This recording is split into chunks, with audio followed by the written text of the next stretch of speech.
Assalamualaikum dan selamat malam keluarga Malaysia. Kita sekarang ni berada di minggu-minggu terakhir Ramadan 1443 Hijriah.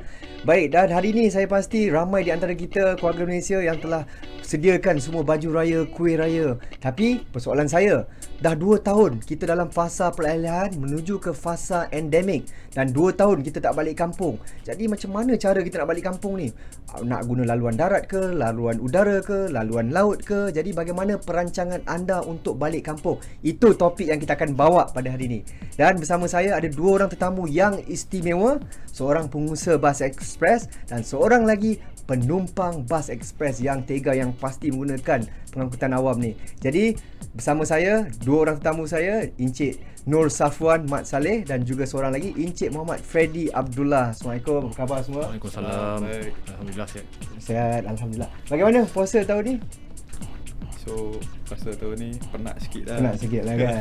Okey, yang seperti kita sedia maklum, dah 2 tahun kita tak balik kampung ni. Betul. Jadi soalan pertama saya nak tanya kepada Encik Safwan lah.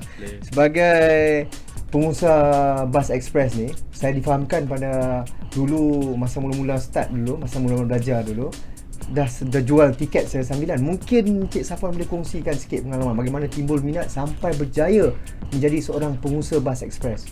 Okey, saya memang minat bas ni daripada kecil lah. So dalam dunia bas ni kita ada macam-macam bas. Kalau kita tengok kat luar tu, kita ada bas kilang, bas sekolah, bas korporat, bas persiaran dan last sekali bas ekspres lah. So saya daripada kecil ni saya minat dengan bas ekspres sebab design dekat badan dia, livery dia kita panggil. So yang membuatkan daripada kecil tu saya lagi minat. So sampai satu tahap saya fikir jalan macam mana saya nak masuk ke dalam market bas ekspres ni. So saya pun bermula umur habis SPM tu 18 tahun tu saya merantau lah. Saya duduk di area Selangor ni. Saya pelan-pelan cari pengalaman. So dalam duk cari pengalaman tu saya dapat satu jalan untuk bermula sebagai penjual tiket. Saya mula jual tiket dalam universiti, kaunter tiket dalam universiti. So daripada situlah saya mula jual tiket. Saya belajar cara nak menjual tiket, cara nak faham laluan bas, nak buat macam-macam lah dalam orang kata baru mula menapak. Jadi macam mana tercetusnya idea untuk buka syarikat bas ekspres ni? So bila dah jadi minat, so kita tengok orang naik bas tu. Orang naik bas tu, orang feedback kepada kita, selesa bas ni, selesa pemandu bas ni berhemah. Kenapa kita tak ada kita punya sendiri untuk kita puaskan hati kita sendiri? Bagus. So daripada situlah saya pelan-pelan buat, pelan-pelan belajar, masih belajar. So pelan-pelan sampai saya dapat lah. Tu memang saya kagum lah. Sebab orang muda ni umur 18 tahun dah belajar jual tiket. Masa belajar Encik Safwan? Sambil belajar tu saya jual tiket. Lepas tu dah habis belajar, terus dapat rezeki untuk mengusahakan lebih kurang macam tu. Alhamdulillah lah. Alhamdulillah. Okey, baik. Sekarang ni soalan saya kepada Encik Freddy pula. Saya difahamkan Encik Freddy memang minat naik bas ekspres daripada kecil. Mungkin boleh cerita kenapa minat naik pengangkutan awam bas ekspres ni? Okey, saya bercerita tentang masa kecil saya dululah. Yang mana dulu pun macam Encik Safwan juga, saya pun minat naik bas daripada kecil. Yang mana arwah ayah saya dengan mak kalau pergi ke mana-mana lah, daripada rumah nak pergi ke Kelang ke, saya duduk Kelang, nak pergi Kelang naik bas, nak pergi KL naik bas. So memang minat dari situ lah. Daripada kecil memang diajar untuk naik bas ke mana-mana saja. So macam balik kampung pun kita orang menggunakan bas ekspres lah, perkhidmatan bas ekspres ya, daripada Kelang ke Kota Baru lah. Sebab family saya dulu tak ada kemampuan, tak ada kereta, tak ada motor semua sebagainya kan. So yang paling mampu naik bas je lah, naik bas ekspres balik kampung sampai Kota Baru. Baik, sekitar tahun berapa tu masa naik bas? Masa dulu yang masa arwah ayah dengan mak bawa balik kampung naik bas ekspres, dalam saya kecil dalam umur 6 tahun, dalam tahun 96, 97 macam tu lah. Lepas tu selang setahun balik, kan tak balik kan, macam tu lah. Jadi jarak perjalanan tu berapa jam masa nak balik daripada Kelang ke Kota Baru? Dulu lebih kurang dalam 8 jam sebab dulu kita jalan apa orang kata konektiviti jalan tu tak berapa cantik sangat macam sekarang kan. Sekarang kita banyak highway, ada banyak jalan baru. Jadi masa perjalanan tu jadi singkat lah, lebih mudah lah. Macam dulu memang lambat sikit. Okey, dalam masa-masa terdekat ni ada naik bas ke mana-mana? Baru-baru ni ada. Saya ada ke Melaka naik bas untuk berjumpa kawan sebab kalau saya nak ke mana-mana pun memang saya akan guna penyewatan bas walaupun dalam bandar sendiri. Macam sekarang saya duduk Kelang, walaupun saya nak ke KL, saya akan naik bas daripada Kelang ke KL walaupun saya ada kereta, ada motor. Memang Encik Freddy dah selesa lah dengan pengurutan awam naik bas ni. Lagipun kebanyakan driver-driver bas dekat KL memang dah kenal saya. Encik Safwan, seperti yang tersedia maklum lah, 2 tahun ni tempoh pandemik ni banyak syarikat-syarikat pengusaha bas ekspres ni yang gulung tikar. Macam mana boleh mempunyai keazaman, iltizam untuk meneruskan bas ekspres ni? Tadinya dia bermula daripada ada salah seorang mentor saya. Okay. Dia yang banyak positifkan saya. Dia banyak bagi kata-kata semangat dekat saya. Dia kata, kenapa orang lain boleh, kenapa kita tak boleh? Walau macam mana susah pun, kita kena tetap hadapi benda tu. Saya ambil satu risiko. Kita keluarkan bas juga dalam masa pandemik ni. Bulan 2 kita start ambil bas. Macam-macam cabaran lah. Susah, benda tu susah. Tapi macam mana sekalipun, orang cakap apa, kita dah masuk dalam medan perang. Senjata dah ready. Kalau kita tak pergi, orang lain pergi. Betul. So saya ambil satu cabaran untuk brainstormkan benda ni lah. Bukan senang lah. Jalan masa pandemik bukan senang lah. Kewangan tu hal yang lain, tapi penumpang tu, kita company baru, macam mana kita nak dapatkan penumpang dengan penumpang yang kecil mangkuk. Kita nak ada banyak kompetitor yang kita ada ni, banyak saingan yang kita ada, penumpang ada banyak tu je. Macam mana kita nak fight? So daripada contoh saya daripada penjual tiket. Baik. Jadi memang saya dah, orang cakap apa, dah ada pengalaman sikit macam mana kita nak tackle penumpang tu. So sebenarnya dalam dunia bas ni, kita ada dalam Facebook lah.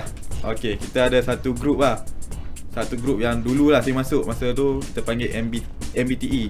Grup ni untuk peminat-peminat bas. Mungkin Cik Freddy pun ada dalam grup tu. Dia orang lama. Betul. So daripada grup tu saya ada kenalan sikit. So saya pun buat nama daripada situ. Jadinya bila saya masuk dalam, bila kita dah ada sendiri punya ni, so kita pun sebenarnya yang buat promosi tu bukan kita. Yang buat promosi tu bukan 100% daripada kita. Kita mungkin 50%. Lagi 50% ni ejen-ejen yang membantu kita untuk kenalkan nama-nama kita. Sebab apa, yang selalu dengan customer ni ejen. Okey, Encik Freddy, cakap pasal kenangan, cakap pasal pengalaman membeli tiket. Mesti ada banyak pengalaman yang ingin dikongsikan. Jadi apa pengalaman yang tak boleh dilupakan Encik Freddy sendiri? Pengalaman saya sebelum ni masih menaiki bike express lah. Pernah tertinggal bike express masa tu. Subhanallah. Okey, macam mana tu? Nak jadikan cerita macam ni. Saya keluar rumah memang awal. Okey, saya punya bas masa tu pukul 2 ke 2.15 minit petang. Saya keluar rumah pukul 1 petang lah. 1 jam awal sikit lah sebelum bas bergerak. Sampai di terminal yang paling dekat dengan saya, terminal Kelang Central lah, daripada rumah saya. Jarak lebih kurang dalam 15 km lah, lebih kurang macam tu lah. Lebih kurang. Semasa nak ke terminal Kelang Central tu, ada pula kemalangan berlaku. Dah blok jalan dekat situ. Allah. So nak jadikan cerita, saya pun dah mula risau, takut bas terlepas. Confirm bas terlepas kan, ada bergerak kan. Betul lah. Sampai je dekat terminal tu, tengok bas dah tak ada. Bas saya. Pergi kat kaunter tiket, akak yang ejen yang jual tiket cakap, bas encik dah bergerak ni. Tapi disebabkan jam tu, dia pun sangkut juga. Jadi dia suggest lah saya pergi ke terminal section 17. Mana yang bas yang sama? Bas yang sama, sebab dia akan pergi ke terminal sana ambil penumpang juga. Baik. So bas tu berada kat situ. Tapi saya lewat sikit lah kat situ juga. Tapi Alhamdulillah lah, driver pun faham. Sebab dia pun tahu masa dia nak ke sana pun dia lalu tempat yang ada kemalangan tu juga. Tapi kemalangan tu di side saya lah. Cuma biasalah kalau ada kemalangan sebelah sini pun jam juga kan. Betul. Itu yang lambat tu. Itulah pengalaman yang tak boleh lupakan lah. Oh, pengalaman tu menarik. Cakap mengenai pengalaman lah kan. Mesti Encik Safwan sebagai penjual tiket pun ada pengalaman bertemu dengan macam-macam ragam lah penumpang-penumpang ni. Kenangan yang tak boleh dilupakan juga. So masa tu pengalaman ni lah. So macam Cik Freddy cakap tadi, dia punya tertinggal bas tu. So dalam dunia express ni selalu akan jadi benda macam tu. Betul. Tapi ada masa tu saya ingat dalam saya 19 tahun ke saya 20 tahun. Time tu dekat salah satu hentian di Selangor, saya jual tiket di hentian. Okay, penumpang bas berhenti depan mata dah. Dia tak naik bas. Padahal kita dah cakap itulah bas dia. So saya pun kat bawah, saya jual tiket dan saya akan check bas. So saya akan jerit dekat bawah tu, bas ni. Penumpang tu duduk tak naik bas. Kenapa dia tak naik bas tu Encik Safwan? Itu kena tanya Cik Freddy lah, dia yang berpengalaman. Yang tu kena tanya pada penumpang. Saya pun tak tahu sebab saya panggil dah banyak kali. Lepas tu bas tu pun jalan. Bas tu jalan dah sampai TBS. Saya ingat dah sejam kot lepas bas tu jalan, penumpang tu naik kaunter. Sebab saya call dia pun tak angkat. So dia naik kaunter, dia tanya, bang, bas saya dah sampai ke belum? Saya pun cakap lah, bas cik dah sampai TBS lah. Lepas tu dia pun marah lah. Saya tanya dia tunggu dekat mana? Dia kata tunggu dekat tempat yang cik suruh tunggulah. Saya kata tadi bas berhenti depan tu, tak nampak? Tak, saya main handphone, main game. Astagfirullahaladzim. Aduh. So kita sebagai penjual tiket, marah tu ada, tapi sabar je lah. Sebab penumpang kan.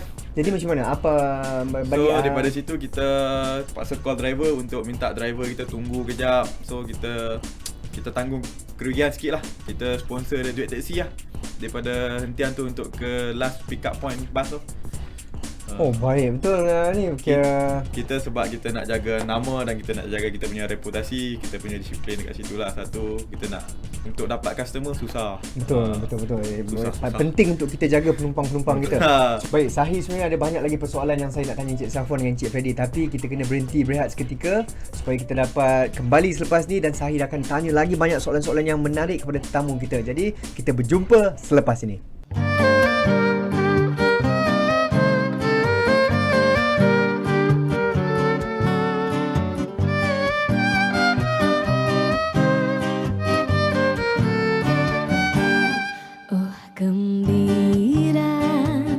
Rasanya hati pengembara dapat pulang bersua dengan yang tersayang.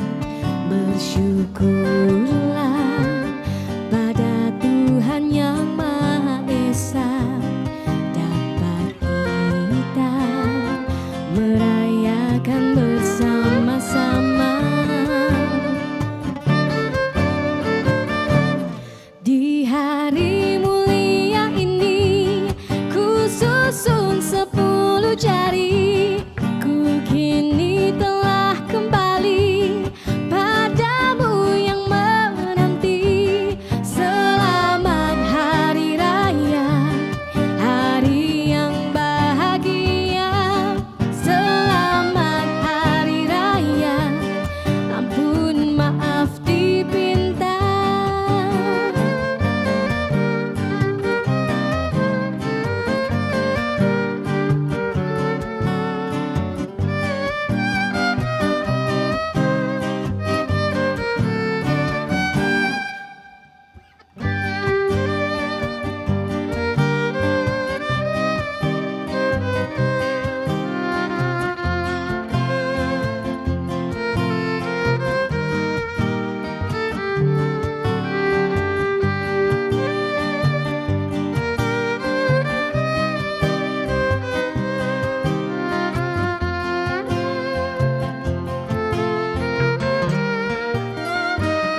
Terima kasih kerana masih lagi setia bersama kami di Bual Konti di saluran berita RTM My Freeview 1, 2 dan 3. Anda juga boleh saksikan kami secara langsung di Facebook. Dan bagi yang tak ada Facebook, saya rasa semua ada Facebook. Anda juga boleh muat turun aplikasi RTM Mobile dan menonton kami di mana saja anda berada. Saya masih lagi bersama dua orang tetamu saya, Encik Safwan dan juga Encik Freddy. Kembali pada nak bincang tentang topik balik kampung menggunakan pengangkutan awam ni. Baik, Encik Safwan. Yes, sir. Sebagai pengusaha Bike Express dan pernah jual tiket, isu ulat tiket ni saya rasa ramai yang ingin tahu. Mungkin boleh kongsikan sikit pengalaman apa sebenarnya ulat tiket ni? So sebenarnya kalau ikutkan perkataan ulat tiket tu, ramai yang orang cakap dia jual tak ada bas lah, jual merapu lah. Okay, sebenarnya daripada segi saya lah, kalau diikutkan saya pun ulat tiket. Oh ya. Ulat tiket, okey. Ini menarik ni. Ulat tiket. Okey, maksud ulat tiket ni bagi saya lah. Okey, maksud ulat tiket ni sebenarnya dia bukanlah ya, orang cakap apa ada untuk yang sendiri punya ni, bukan. Maksud ulat tiket ni adalah dia punya bos. Okey, dia ada kaunter. So dia ada staff. So yang jaga dalam kaunter ni dia tak boleh nak pergi cari orang. So dia akan suruh staff dia dekat luar tu pergi cari orang untuk tarik beli dengan kaunter dia. So macam saya duduk dalam kaunter, saya kena arahkan orang yang lain untuk cari orang untuk dapatkan saya kaunter. Yang tu dia masukkan dengan ulat tiket. So yang mana kita tengok depa memang takkan ada kaunter. So kadang-kadang depa jual depan bas lah, apalah. Sebenarnya kaunter dia ada. Dia bukan ulat tiket, dia yang jaga bas tu. Baik, tapi ada juga ulat tiket yang saya baca macam scam. Maksudnya dia jual tiket yang sebenarnya tak ada bas pun. Ada kes macam tu. Selalu akan berlaku lah. Dia akan berlaku bila hari-hari besar macam ni, hari raya macam ni kan. So sebenarnya yang tu adalah individu yang ambil kesempatan untuk peribadi. Baik. So yang akan terjejas adalah yang betul ni. Sebab apa, bila yang betul ni dah habis, jadi orang masih nak tiket sebab dia nak balik kampung. Biasalah hari besar ni siapa tak mau balik kampung. Betul lah. Jadi bila dah terpaksa, kalau kita tipu macam mana sekalipun, orang penumpang tu akan beli juga tiket. Jadi itulah yang timbulkan masalah sebenarnya. So depa ni bukanlah penjual tiket. Kalau kita pergi hari-hari biasa, muka ni takkan ada. Depa akan muncul hari besar je sebab depa duit percuma, kita kata. Betul. Jadi macam mana kita nak bezakan antara ulat tiket yang betul dengan ulat tiket yang scam ni? Scam Okey. mana ni? Ulat tiket yang betul, kita akan dapat satu tiket yang berprint lah. Dia ada nombor tu satu seat, tips dia ada untuk penonton-penonton kita lah. Bagi mereka. So dia akan beli, dia akan dapat tiket yang print. Dia ada nombor seat, dia ada nombor siri tiket. So untuk ulat tiket yang scam ni, dia akan tulis tangan je. Tu je beza. Okey. Jadi saya harap penonton Bual Konti kita ambil maklum. Kalau tiket tulisan tangan, jangan beli. Tu scam. Betul tak Encik Safwan? Betul. Baik Encik Safwan, saya nak tanya Encik Freddy. Sebagai pengguna bas ekspres, pernah kena tipu tak dengan ulat tiket ni? Alhamdulillah, pengalaman saya naik bus express selama ni tak pernah ada tipu dengan ulat tiket lah. Biasa kebanyakan saya akan beli dekat kaunter ataupun beli secara online lah untuk beli tiket bas lah. Sepanjang tempoh PKP, maksud saya, maafkan saya. Sepanjang tempoh PKP ni ada balik kampung ataupun menggunakan bas ekspres? Tak ada. Tak ada. Memang dekat rumah je. Memang kat rumah je. Okey, bagus. Sebab kita pun nak menghentikan penularan jangkitan COVID-19. Betul. Baik, soalan ni saya nak ajukan kepada Encik Safwan. Memandangkan fasa pandemik masa tu, banyak SOP. Jadi apa SOP yang telah diberikan kepada pengusaha bas ekspres ni? Okey, so bermasa pandemik itu, bermacam-macam kerajaan bagi kita SOP, terutamanya daripada APAD lah dan Kementerian Pengangkutan. Satu, kita kena adakan penjarakan fizikal. So di dalam bas kita kena ada 50% capacity. So contoh, kita punya bas boleh carry full capacity 30 orang. Tapi bila masa kerajaan mengumumkan untuk 50%, so kita boleh bawa 15 orang sahaja. So selain daripada situ, kita kena ada full vaksin lah. Lepas tu masa tak boleh rentas negeri tu, kita kena tengok surat polis lah. Sebab banyak isu lah masa tu. Betul. Sebab Susah untuk kita tangani lah. Betul. Sebab saya sendiri pernah hantar makcik saya ke stesen bas, ke hentian bas. Memang saya sendiri kena buat surat rentas negeri tu. Jadi memang pengusaha yang masa nak beli tiket tu, dia orang check dulu. Tu salah satu SOP lah. Sebab ketat SOP. Kita nak tempuh satu-satu roadblock tu, kalau ada seorang yang buat hal, yang lain dah akan terjejas lah. So kita kesian dekat yang lain tu. Tu memang antara benda yang kita takut jugalah. So dalam tempoh kita dapat masuk ke fasa peralihan ke fasa endemik ni, kita dibenarkan balik kampung. Pastinya jalan ni mesti penuh sesak lah musim perayaan ni. Jadi balik kampung tak tahun ni? Tahun ni tak balik sebab perancangan saya dengan family akan balik pada Raya Haji nanti. Tu tindakan yang bijak. Saya pun mengambil pendekatan yang sama. Sebab pasti 2 tahun tak balik kampung Betul. kan. Mesti jalan sesak. Betul. Jadi kalau jalan sesak macam ni, ini Encik Safwan, berapa banyak trip yang buat untuk balik ke Penghala? Saya difahamkan utara selatan kan. Jadi macam mana tu? So untuk sebabkan kita pun dah 2 tahun tak balik. Betul. So untuk pengetahuan lah awam. Okey. Selalunya pengusaha bas ni bila hari kita panggil peak season, hari besar macam ni, kita akan standby kan bas-bas kita yang belakang. Contoh macam kami ada bas persiaran yang mana untuk makluman semua, bila bulan puasa ni pengangkutan yang paling bergerak hanyalah bas ekspres. Macam bas persiaran, pemandu-pemandu persiaran kami semua akan tak ada income.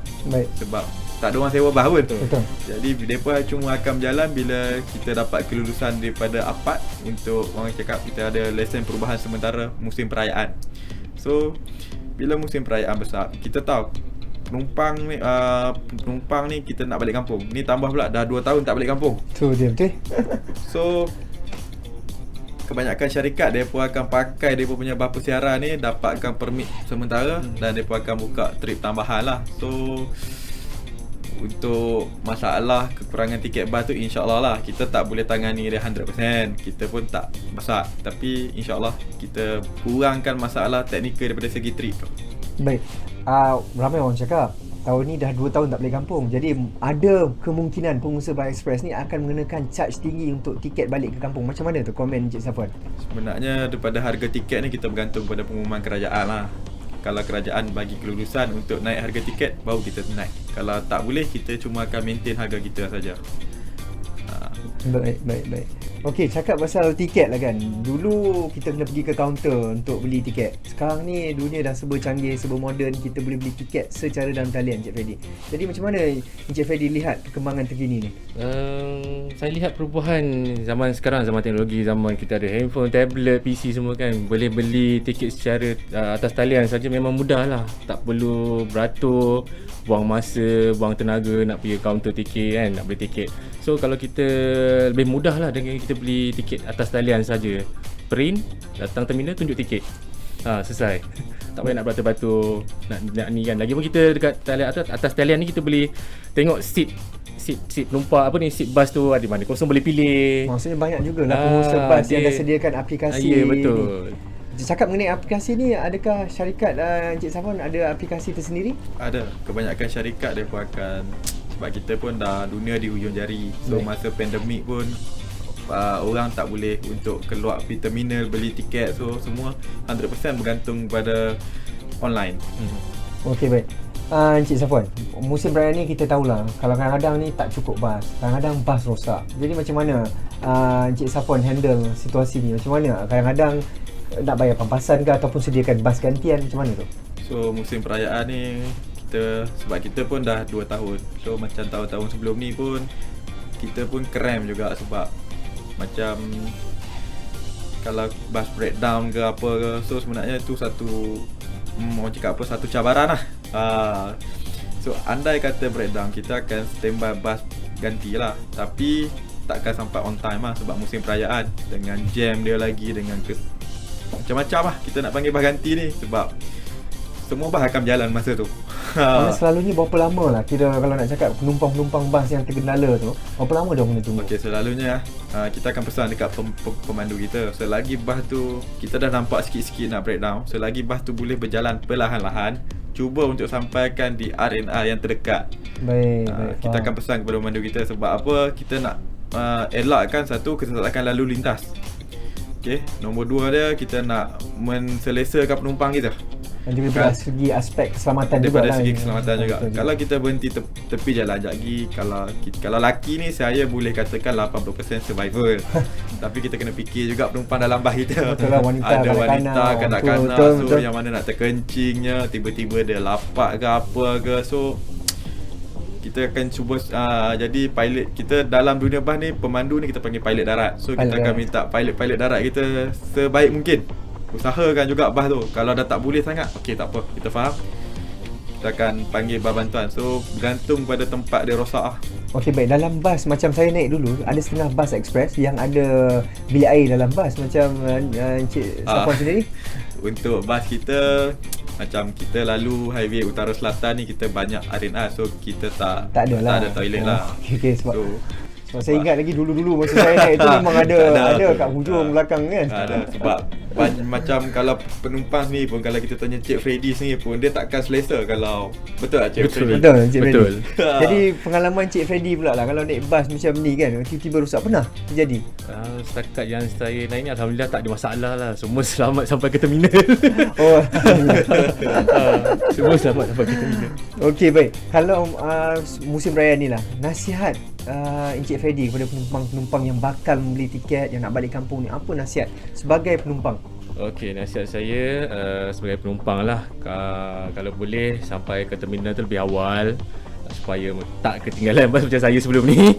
Lepas tu pastikan macam barang-barang yang nak dibawa tu ingatlah letak kat mana, sebab biasa musim perayaan ni orang kadang bawa beg dari kampung kan, dia letak situ, lepas tu dia lupa kat mana lah. Sebab kat terminal tu ramai orang, Betul. dah bertukar dengan orang lain, dah ada masalah. So kena ingatlah barang-barangan yang sendiri. Masa raya ni macam sekarang kan ada yang balik sebelum raya, masa puasa lagi kan, bulan Ramadan. Prepare lalu makanan, beli standby lah, letak dalam beg. Nanti nak berbuka puasa, sebab bila time raya ni kita tak tentu tau. Bas perjalanan ni masa agak panjang sebab traffic jam dekat highway. So prepare apa yang patut lah.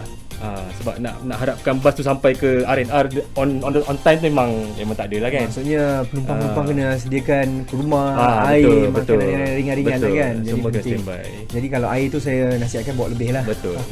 Sebab kita lelaki boleh buat kata kalau gunakan terma filem Hollywood, Rambo je. Rambo.